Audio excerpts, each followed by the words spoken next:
আজি হাতৰে ৰিজাল্ট দিব, কিবা হয় ৰিজাল্ট দিবৰে। এইফালে ভয়ো লাগি আছে।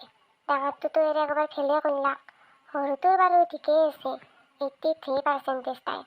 কিন্তু ডাঙৰটো কি হ'ব যদি বেয়া হয় ৰিজাল্ট? মোৰচোন সন্মানে নোহোৱা হৈ যাব স্কুলখনত। স্কুলৰ টিচাৰ হৈ তাতে নিজৰ ল'ৰা ছোৱালী যদি বেয়া ৰিজাল্ট কৰি দিয়ে কি হ'ব?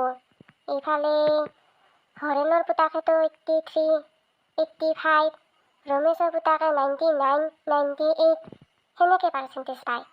কিন্তু কি হ'ল দিয়ৰে? চিধাই যি ৰুমত যাবা ধৰিছা? ৰিজাল্ট দিছি নহয় আজি দিয়ৰে, কি হ'লনো ৰিজাল্ট? দেউতা ৰিজাল্ট দিছে আমাৰ। মই দেখাম বুলি ভাবিছিলোঁ তোমাক, দেখাম না এতিয়া দেখাম। দেউতা ৰিজাল্ট দিছি, তুমি চোন কৈছিলা ডাঙৰ নাম্বাৰ পাবা লাগে, মই এইবাৰ ডাঙৰ নাম্বাৰ পাইছোঁ। ভাল হৈছে মোৰ ৰিজাল্ট। কি ইমান ডাঙৰ নাম্বাৰ পালি তই? ৰচোন তই ডাঙৰ তই কচোন, তইতো একবাৰ ফেলে কৰিলি, এইবাৰ কি হৈছে তোৰ ৰিজাল্ট? দেউতা মোৰ ভাল হৈছে তো এইবাৰ ৰিজাল্ট।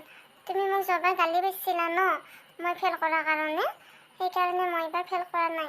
বহুত কষ্ট কৰি পঢ়িছোঁ জানানা, একমাত্ৰ তোমাৰ কাৰণে মই পঢ়ি এইবাৰ কিমান নম্বৰ পাইছোঁ গম পাওঁ? 600ৰ ভিতৰত 180 নম্বৰ পাইছোঁ। ধেমালি নম্বৰ পাইছোঁ 180। কিমান কষ্ট কৰি মই নাম্বাৰটো লৈছোঁ জানানা দেউতা। এইবাৰ ভাল হৈছে দা মোৰ ৰিজাল্ট। হয়নে দেউতা কচোন, তুমি ভাল হৈছে না? বা বহুত নাম্বাৰ পাইছা তই। এনেই নকৈছা যেন 600ৰ ভিতৰত 600হে নাম্বাৰ পাইছা। 180 নাম্বাৰ পায়ে তোৰ ইমান ফূৰ্তি। দেচোন দে, পাছ যি কৈছা এইবাৰ, আগৰবাৰতো ফেলে কৰিছিলি। দেচোন দে সৰু, তই কচোন ৰিজাল্ট কি হ'ল তোৰ? দেউতা মোৰ ৰিজাল্ট ভাল হৈছে দে এইবাৰ। তুমি কৈছিলা নহয় মোক বেছিকে নম্বৰ পাবা লাগে, মই এইবাৰ বেছিকে নম্বৰ পাইছোঁ। আগতে মোৰ 2হে ৰোল নম্বৰ আছিল, এইবাৰ কিমান হৈছে জানো?